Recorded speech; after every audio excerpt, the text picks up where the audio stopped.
My boyfriend called me overdramatic for crying about my job, so I became his boss. When I was 23, I worked as a receptionist. Not a career, just a paycheck. The kind that barely covers rent and instant noodles. I wanted more, but I didn't have a degree. My parents never had money, so college wasn't an option then. My boyfriend, Jake, was in finance. Armani tie, metal watch, obsessed with efficiency. He'd kiss my head before work and say stuff like, "You're too emotional, babe. You stress too much." We'd fight sometimes because I was always exhausted. Phones ringing, rude customers, unpaid overtime. Once I came home teary-eyed after a client called me just a secretary. Jake rolled his eyes. "You're too sensitive. It's just a job. Crying doesn't fix anything." That hurt more than the client's words. It wasn't about crying. It was about feeling stuck. I told him, "One day I'll prove I can do more." He smirked. "Sure, maybe when you finally stop quitting halfway." I didn't say another word, but that little comment flipped a switch in me. The next morning, I started waking up before sunrise. Not to meditate or anything fancy, just to learn. Free business classes online, Excel tricks, accounting tutorials, digital marketing. Every day before work, 1 hour. 1 hour I refused to waste. Jake thought it was cute at first. "My little entrepreneur," he'd say, half joking. But then that hour turned into 2. Late nights, weekends. I cut down on Netflix, on drinks, even on time with him. 2 years later, a small business owner who came into my office noticed me typing reports I wasn't paid to do. He asked if I wanted to help him with his bookkeeping freelance.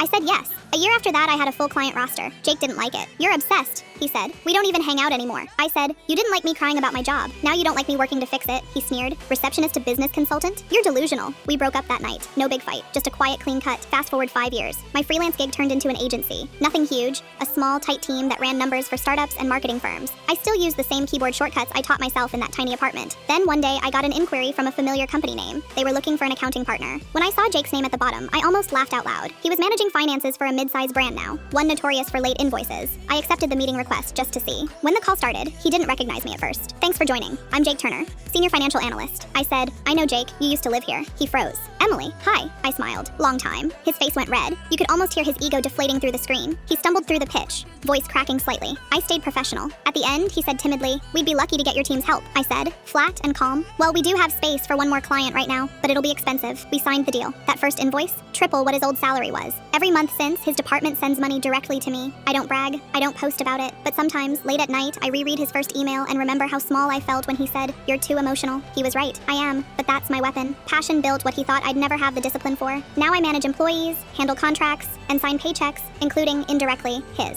Sometimes people ask how I stayed motivated after being underestimated, and honestly, it's simple. If someone tells you you're too emotional, don't shut it down. Just let it burn long enough to light the way out.